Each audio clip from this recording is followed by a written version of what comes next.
Querido aluno AlphaCom, tudo bem com você? Seguindo aqui, ó, chegou o momento de falar acerca dos atos processuais. Obviamente é um assunto extremamente denso e de alta complexidade, muito conteúdo, né? Então a gente vai começar a falar sobre os atos processuais neste bloco. Vem comigo, ó. Atos processuais e com relação à sua forma. Logo no artigo 188 do Código de Processo Civil, ele é o artigo que vai prever o que a gente chama de princípio da instrumentalidade das formas. Esse artigo 188 é muito legal e ele está no seu material. Você pode verificar o seguinte. Óbvio que o processo civil exige uma certa formalidade para a prática de ato processual. Mas o 188 vai me dizer assim, se a parte conseguir alcançar o que pretende, ainda que por meio de outro ato processual, o juiz pode considerar válido. Então, pouco importa a forma com que você utilizou para alcançar aquele objetivo.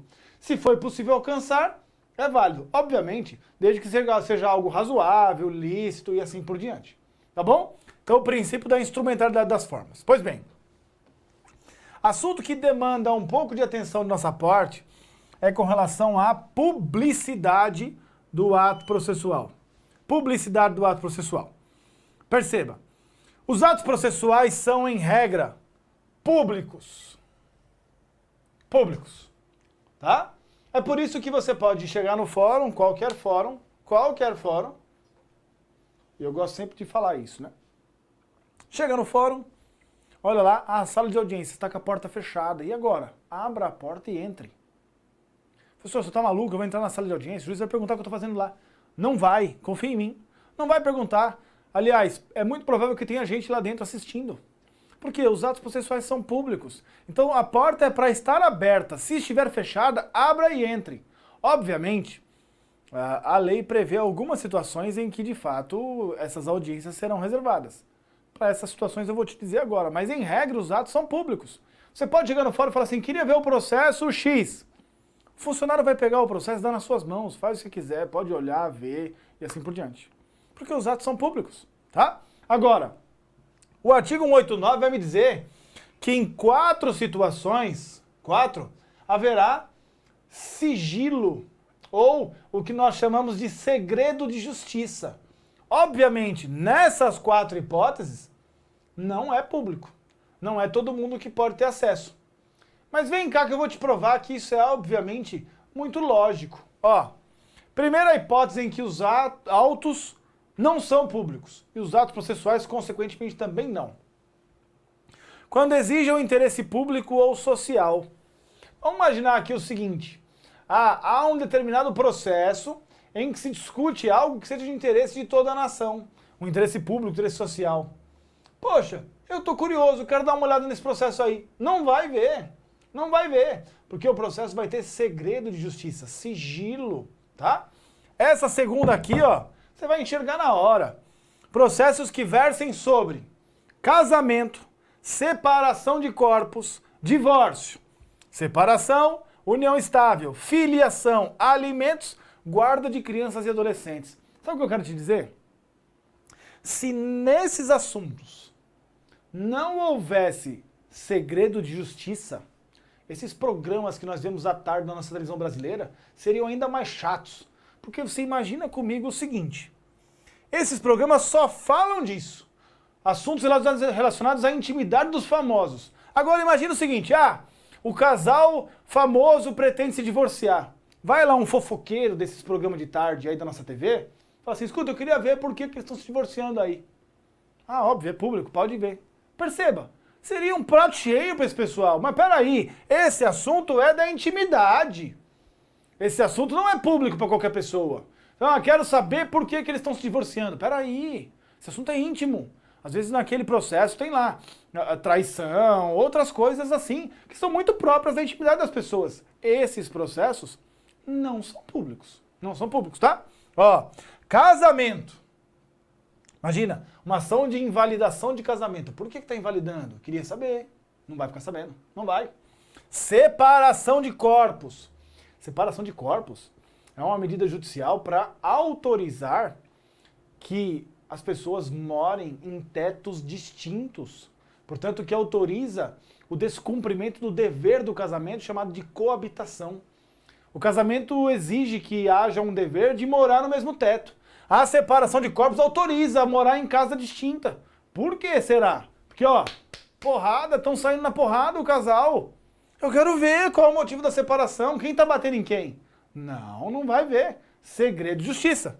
Divórcio, separação. Por que tá divorciando? Queria ver aí. Separando? Mas peraí, o que aconteceu? Se davam tão bem? Não vai ver. União estável. União estável? Muito parecido com o casamento, né? Só que é uma união de fato ao invés do casamento. Filiação. Poxa, quer saber? Então estão discutindo lá investigação de paternidade. Alguém tá falando que ele é o pai? Deixa eu ver esse negócio aí. Não vai ver. Não vai ver. Alimentos. Quanto que ele vai ganhar de pensão alimentícia? Não vai ver. Não vai ver. Guarda de crianças e adolescentes. Peraí. Ele entrou com uma ação para tirar a guarda da mãe. Por quê? Ela tá batendo na criança? Tá fazendo o quê com a criança? Vou dar uma olhada. Não. Nesses assuntos aqui, ó, são assuntos que envolvem a intimidade. Direito de família. Não tem publicidade dos atos. Não tem. Tá? Sigilo total. Só tem acesso quem? Os interessados e seus respectivos advogados. Caso contrário, ninguém mais vê. Tá? Processos que constem dados protegidos pelo direito constitucional à intimidade. Perceba, direito constitucional à intimidade. Intimidade. Só quem é o interessado é que tem acesso. E por fim, processos que versem sobre arbitragem, inclusive o cumprimento de carta arbitral com confidencialidade. São as 4 hipóteses em que os atos processuais não serão públicos.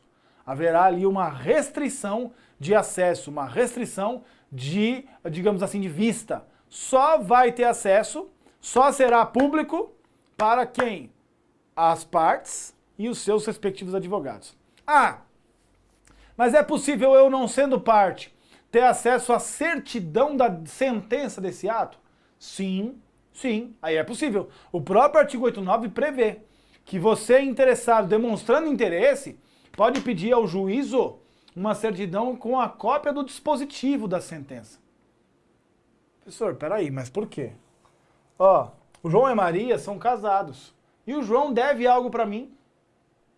Agora está se divorciando. Ih, caramba, ele vai divorciar, será que a Maria vai ficar com todo o patrimônio dele? Será que ele vai ficar com parte do patrimônio? Ele é meu devedor, a mim interessa saber como ele ficou depois do casamento. Eu impresso e falo, ó, quero saber como é que é a partilha de bens aí, com quantos bens o João ficou. Porque isso me interessa, olha aqui, ó, ele me deve tanto. Provo isso, o juiz me dá a cópia do dispositivo, não a fundamentação, não vai provar por que foi divorciado. Tá bem? Tudo bem? Beleza? Quem vai ter acesso daqui? Só os interessados e os advogados. E, obviamente, os funcionários do fórum, o juiz e assim por diante. Tá bom? Vem cá, ó. Vem cá. Muito cuidado, muita atenção nesse assunto aqui. Negócio jurídico processual. Ou cláusula de negociação processual. O que é isso? Perceba que isso é uma inovação do Código de Processo Civil de 2015. Antes dessa legislação, não tínhamos nada parecido com isso. Aliás, até tínhamos, mas numa menor influência. Agora, preste atenção à redação do artigo 190. As partes capazes podem, diante de direitos, ó, direitos, partes plenamente capazes, que admitam a autocomposição. Sabe o que é autocomposição? Acordo. Disposição de direitos. Então, ó, partes capazes, diante de direitos que admitam autocomposição, podem estipular mudanças, ajustes no procedimento sobre ônus processual, poderes das partes, faculdades, deveres processuais e etc. Isso é fantástico. Isso é fantástico. Eu tenho um contrato com você.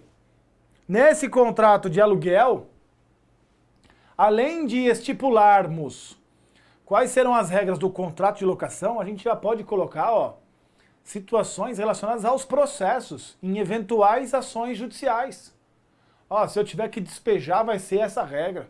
Se você tiver que me exigir a reparação de uma obra dentro do imóvel, vai ser essa regra. Tudo bem? Tudo bem. Beleza para você? Beleza para mim? Beleza.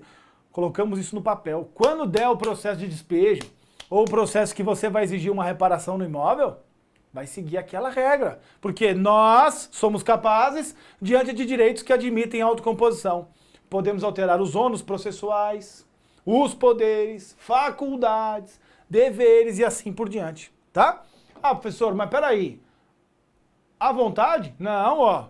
O juiz controlará a validade dos ajustes, as mudanças, para evitar abusos perante os vulneráveis. Então ele vai olhar e falar, peraí, que história é essa?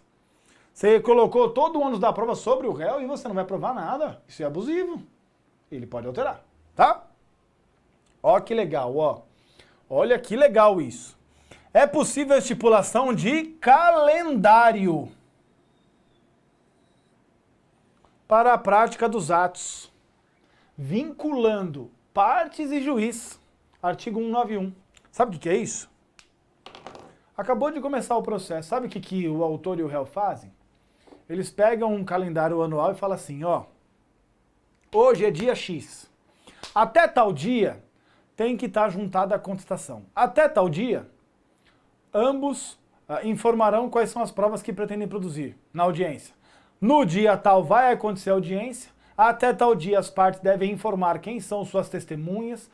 Pega-se um calendário e começa a se escolher datas.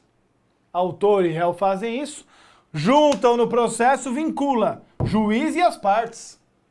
Sabe o que isso acontece com o processo? Ó, mais barato, porque se eu já estipulei datas para a ocorrência dos atos, não tem que ter intimação desses atos. Então a audiência vai acontecer no dia X. Não tem que intimar ninguém, todo mundo já está sabendo do dia da audiência.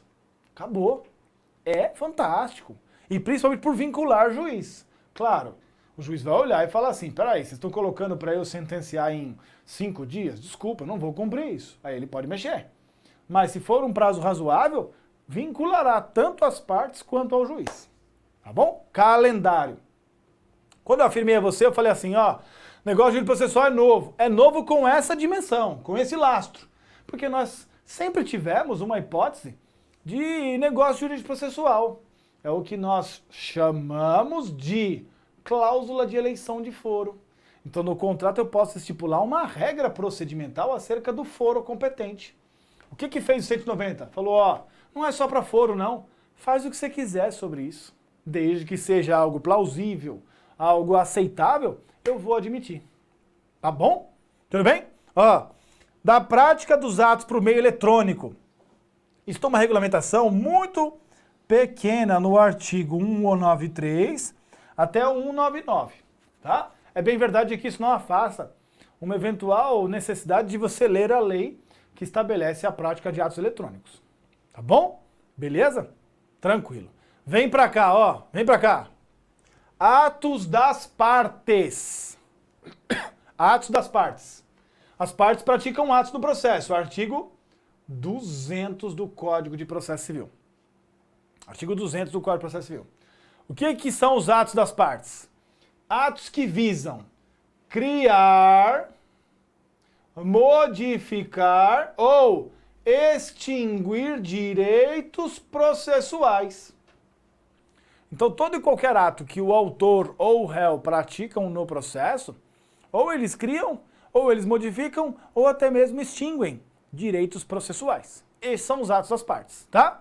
Agora, o diferencial é esse trem aqui, ó. Atos do juiz. Isso você tem que saber.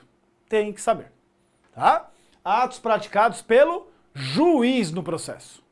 E esses atos estão previamente delimitados, ó, nos artigos 203 e 204 do Código de Processo Civil.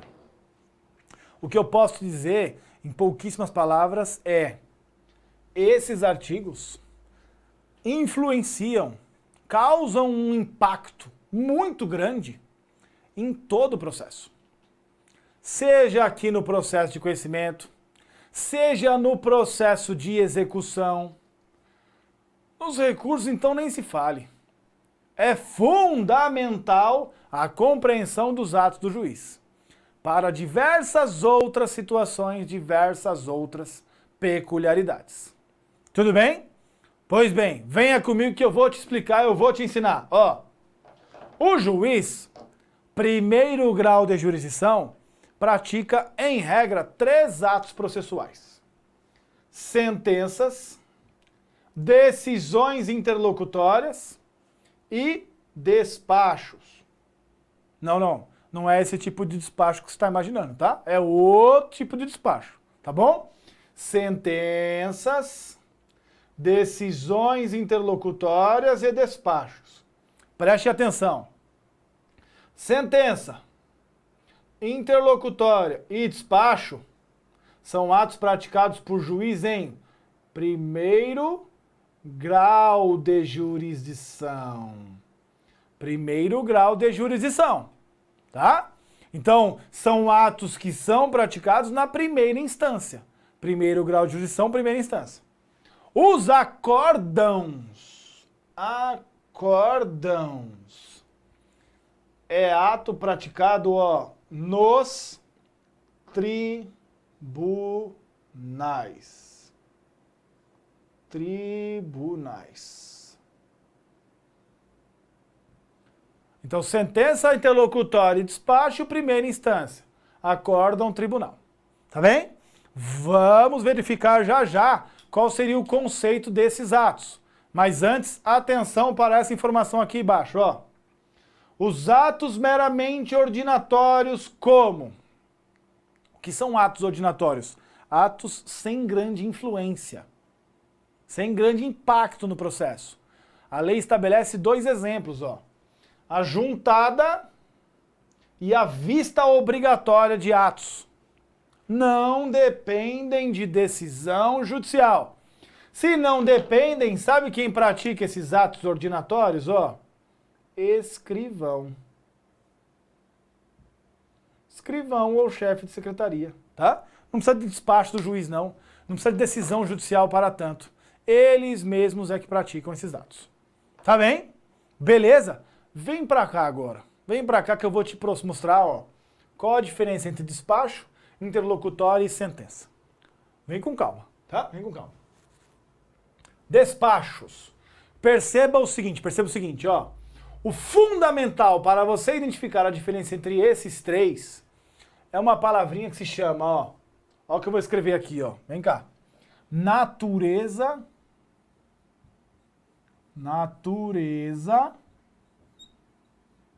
decisória. Natureza decisória. Essa palavrinha é fundamental. Professor, o que significa ela? Eu quero que você coloque no seu caderno o seguinte. Natureza decisória significa o ato ter a aptidão de causar prejuízo às partes. Então, um ato que possui natureza decisória é um ato que é capaz de prejudicar as partes. Tá bom? Tudo bem? Vem pra cá agora, ó. Vem cá. Despachos. Despachos. Despachos. São atos sem qualquer natureza decisória. Logo, um ato que não tem natureza decisória é um ato que não causa prejuízo. Tá? O despacho é um ato apenas para dar andamento ao processo. Então imagina lá, começou o processo, o autor está processando o réu. O juiz pega aquela petição e fala, tá certo, cite-se o réu. É um despacho. Esse ato não causa prejuízo a ninguém. Exemplo típico de despacho. Tá? Típico. Besteirinha. Besteirinha. Aqui fica mais sério. Decisões interlocutórias.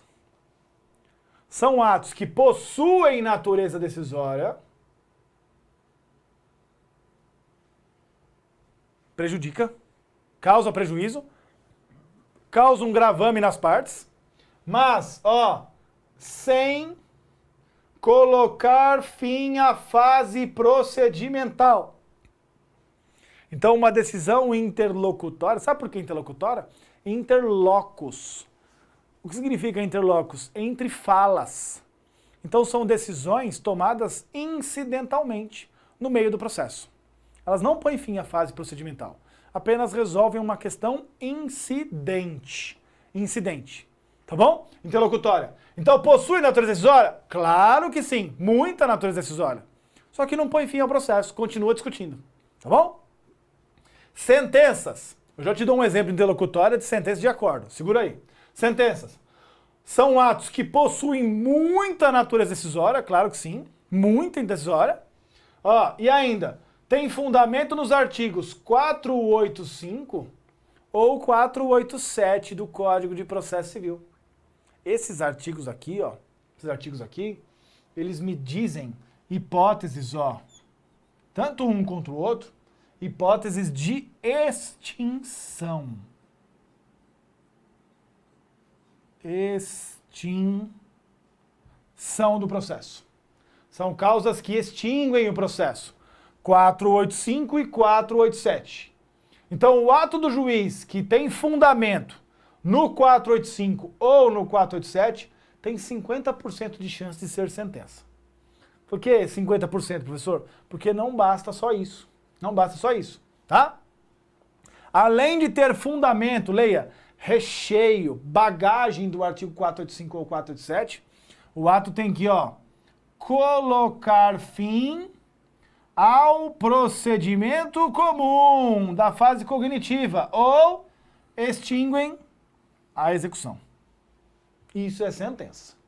É um ato do juiz que tem fundamento no 485 ou no 487 e, além disso, é capaz de pôr fim à fase do procedimento cognitiva, fase procedimental cognitiva, significa fase de procedimento comum, ou extingue a execução.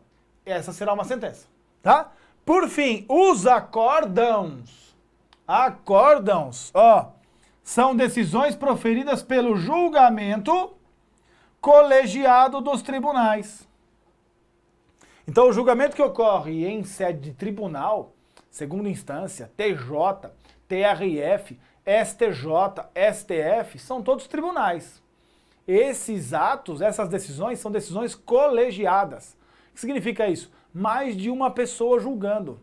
Se for no tribunal, mais de um desembargador. Se for no STJ, no STF, mais de um ministro julgando.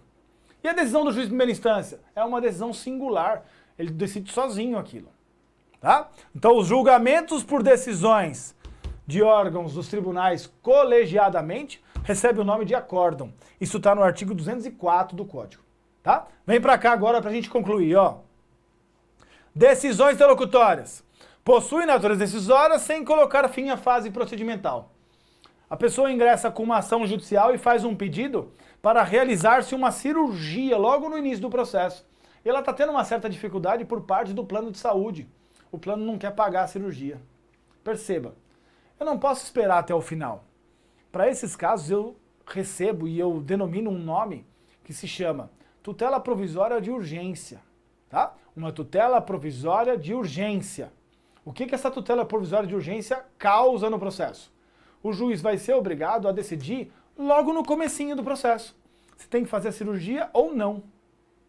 Mas, obviamente, essa decisão dele que manda fazer a cirurgia ou que não manda, não põe fim ao processo. Logo, é um exemplo de decisão interlocutória. Tem natureza decisória? Claro que tem. Está mandando o plano de saúde pagar uma cirurgia de 50 mil reais. Está prejudicando o plano? Claro que sim. Não. Ele não mandou fazer a cirurgia. Está prejudicando a parte autora? Claro que sim. Natureza decisória. Mas põe fim à fase? Não. Decisão interlocutória. Um exemplo de interlocutória, tá? A sentença é o seguinte. Tem fundamento no 485. Esse 485 vai me trazer hipóteses de vícios processuais. Portanto, o juiz vai extinguir o processo, ó, extinção, sem apreciar o mérito da causa. Mas o mais importante aqui é o seguinte, acabou. Se você não recorrer, acabou, o processo vai para o arquivo. Isso é sentença. Agora, o 487 são atos do juiz que reconhecem que o processo está apto para julgamento e adentram no conflito, adentram no mérito da causa. Não à toa chama-se extinção com resolução do mérito. Perceba, no 487, por exemplo, é a decisão do juiz que fala assim, ao final julgo procedente a ação e condeno o réu a pagar ao autor todos os prejuízos por ele suportados. Julgou procedente significa acabou, essa é a minha decisão final, paga. Por que eu disse para você que ela possui natureza decisória? Porque tá mandando pagar, tá mandando cumprir e pôs fim à fase procedimental. Se nada for feito, se não for interposto recurso, que nesse caso chama-se recurso de apelação, acabou. Não tem mais nada a ser feito no processo. Pôs fim à fase procedimental cognitiva ou extinguiu o processo de execução.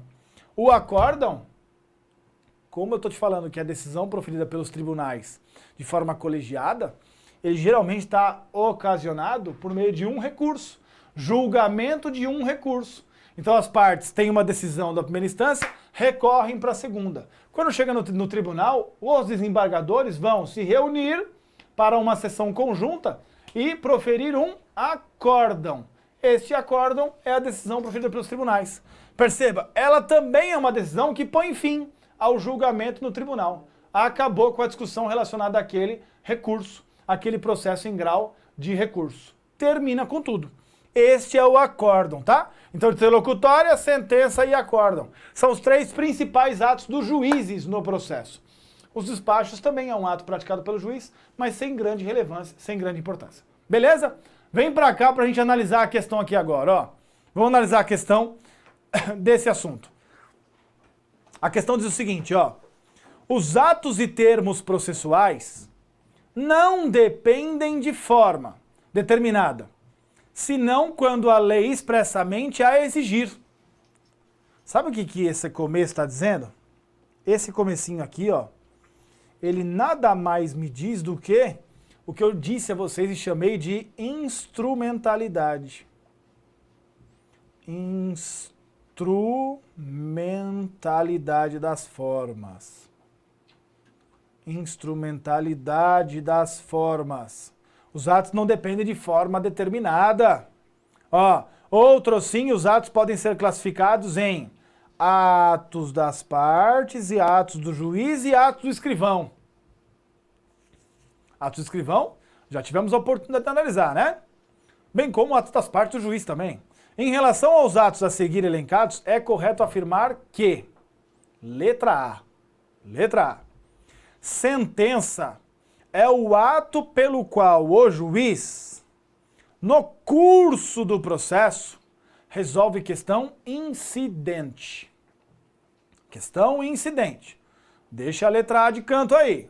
Letra B. Despachos são todos os atos do juiz que encerram o processo, com ou sem resolução do mérito. Será? Lembra do despacho? Aquela porcariazinha? Será que é capaz de extinguir o processo? Segura aí. C. Sentença é o julgamento proferido pelos tribunais. Será? Tribunal pratica a sentença? Letra D. A juntada e a vista obrigatória independem de despacho do juiz, devendo ser praticados de ofício pelo servidor. E por fim, letra E, os despachos, decisões, sentenças e acórdãos serão redigidos e assinados pelo escrivão. Gente, convenhamos. Preste atenção aqui comigo. A letra E é a mais absurda de todas. Por quê? Imaginem só o escrivão proferindo uma sentença, proferindo um acórdão. Se o escrivão pode fazer isso, para que eu vou pagar para um juiz 27 mil reais? Para que eu vou pagar para um desembargador 30 e tantos mil reais? Se o escrivão faz isso, o escrivão que vai ganhar aí 5, 6, 7, 8 mil reais, mediante um concurso. Não faz sentido. Não faz sentido. Esses atos aqui são importantíssimos. Quem pratica é juiz, porque eles comportam grande responsabilidade das partes. Tá? A letra E você já descarta de plano.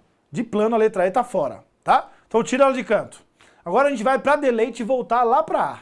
Lá para A. A diz assim. Sentença é o ato pelo qual o juiz, no curso do processo, resolve questão incidente. Não. Sabe o que seria isso? Decisão interlocutória. Porque uma questão incidente, ó, não põe fim ao processo. Não põe fim à fase cognitiva.